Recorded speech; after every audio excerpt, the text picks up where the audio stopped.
Detroit Drew. Bad boy.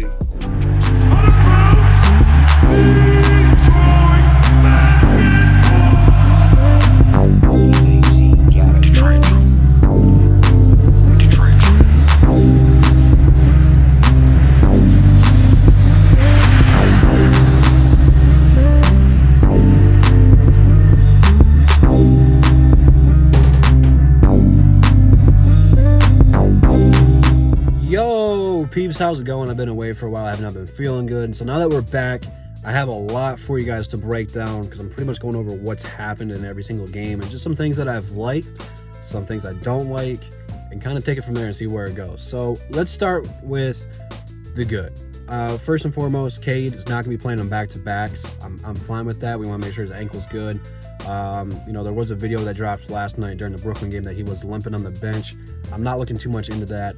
On the floor when he played, it just looked rusty. He was getting some good shots that just weren't falling. And, when you have an ankle sprain, you're hurt for so long, you don't have mobility. And to get confidence back in that is the challenging part because you don't want to put too much stress on it. You're overthinking it. So I would say in the next couple of weeks, he'll get better and more comfortable.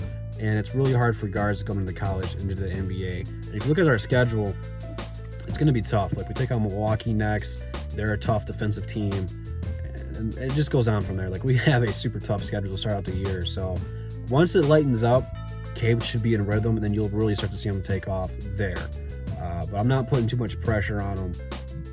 But at the same time, when he played, the offense just flowed, and we're going to talk about that. That's going to be the big key of today's video. The offense flowed, and I'll talk about that in a little bit later. But now I'm a Kelly Olynyk stan.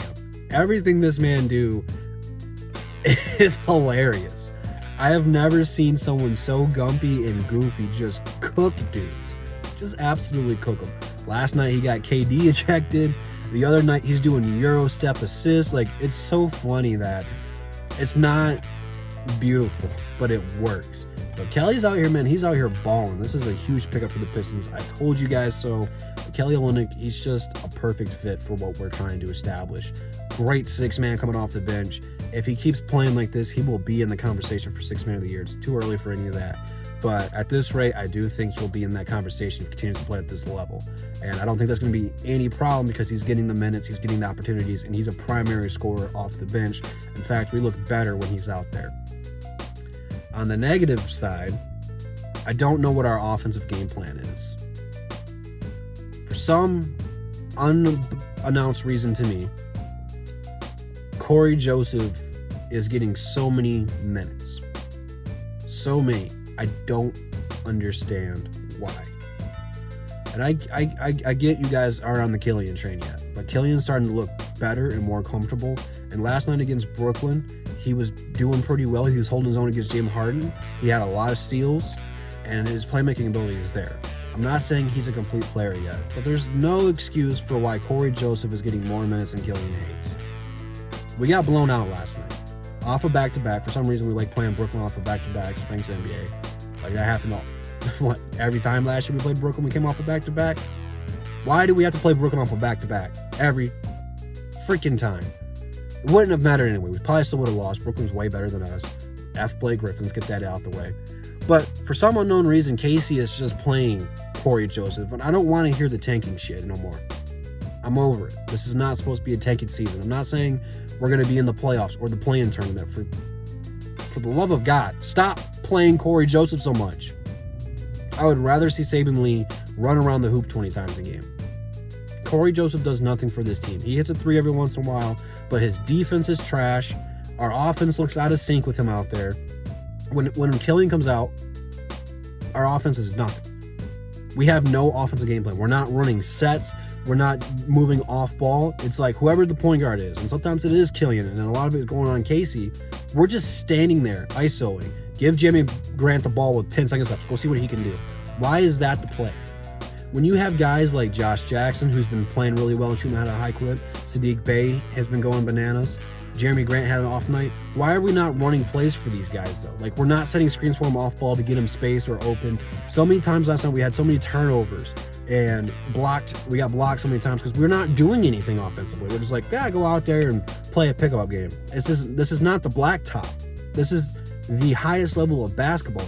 If you can't run plays, you're not going to win games, which is sad because our defense has been incredible this year. I did not expect our defense to be this good to start the season. And it's just completely overlooked because of how bad offensively we are. If it wasn't for Kelly Olynyk, who knows how bad we would really be offensively. And it's sad that Cade Cunningham has to come in to make our offense better. When he played with Killian, you had two legit playmakers out there, and Orlando didn't know what to do. And, of course, they were coming off a back-to-back, so they were tired too. But when you had those two guys out there, the offense looked great. It was flowing. Anyone could get open at any time, and you knew they were going to get the ball. That should not have to happen. You should already have a system for Cade to be plugged into for him to thrive in. But him and Killian had to play make the entire game to get open shots until Kelly came over and took over. It's just like, what the hell are we doing offensively? Why is Corey Joseph playing so much? Why are the lineups being thrown out there that are being thrown out there? Like, nothing has made sense offensively. And a lot of that has to go on Casey. I don't think we're tanking. I just think he's a complete idiot. Lineups and rotations have been his biggest downfall since he's been a head coach. Go back and watch the Raptors. Those rotations he made in big games were questionable. It's just like, why is this a recurring problem? And I'm not even saying like we would have won the game last night. And I'm not looking to beat Brooklyn consistently. But play the young guys. If we're getting smacked the way we were getting smacked, what purpose does it serve to play Corey Joseph so much? This man's over 30. He's not going to get better. It's about giving guys like Saban Lee and Killian in-game opportunities to get better against the guys that are the best in the league, like James Harden and Kevin Durant. You know, Kevin was ejected, but play them against these guys. Let's see what they can do. They can't get any worse just sitting on the bench. They can't get any better sitting on the bench. For the love of God, Dwayne Casey, play these guys when we're getting blown out, at minimum. If it's a close game and you want to play Corey Joseph because he's not going to turn the ball over, fine. You know, whatever. But this man should not be getting over 25 minutes a night. That's unacceptable. No one wants to watch that. This is supposed to be a fun season about watching the young guys getting better, and we're not seeing it. I'm fine with Kelly Olynyk getting more minutes than Beef Stew because Beef Stew has still a lot to learn, and Kelly Olynyk is actually a good big man to mentor these guys. He's balling. There's a difference between balling and being ass cheeks like Corey Joseph. That's my 2 cents on it. Everything else, like Sadiq Bey, he's been great this year. His improvement's been good. I liked the mentality from Beef Stew last night of wanting to go toe-to-toe with everyone on Brooklyn, but he really hasn't had a good game yet, where it's been like a stew game. So I would say probably Orlando was his best game. I think that was probably the best game of the season so far for the Pistons as a whole. But it goes back to Casey. Like, you didn't play Hamid at all against Orlando and then start him against Brooklyn. What sense does that make? Why was Hammy out of the rotation because Cade was there? Corey Joseph had to get his minutes in. It's so dumb. I've liked what Josh Jackson and Diallo have done together off the bench defensively, creating opportunities in transition. But let's just flush that chemistry down the toilet. Let's not play those two guys together anymore. It's like, come on, Casey. I don't want to make this video too long. I need to get a podcast going and just vent to you guys about this. I might, whenever I get time, do a live stream and we can talk about it. But let me know what you guys think about the Pistons this first couple weeks of the season. Where are you guys at? Last night was really frustrating to watch. Casey has been really frustrating to try to understand what he's doing. I can't watch Corey Joseph play this many minutes anymore. But leave your thoughts, questions, comments, concerns down below. Instagram, Twitter, DSA members, links to the Drew 313 shirt in the description. Check it all out. With that being said, I'll catch you guys in the next one. And that's the bottom line because Double D said so. Peace.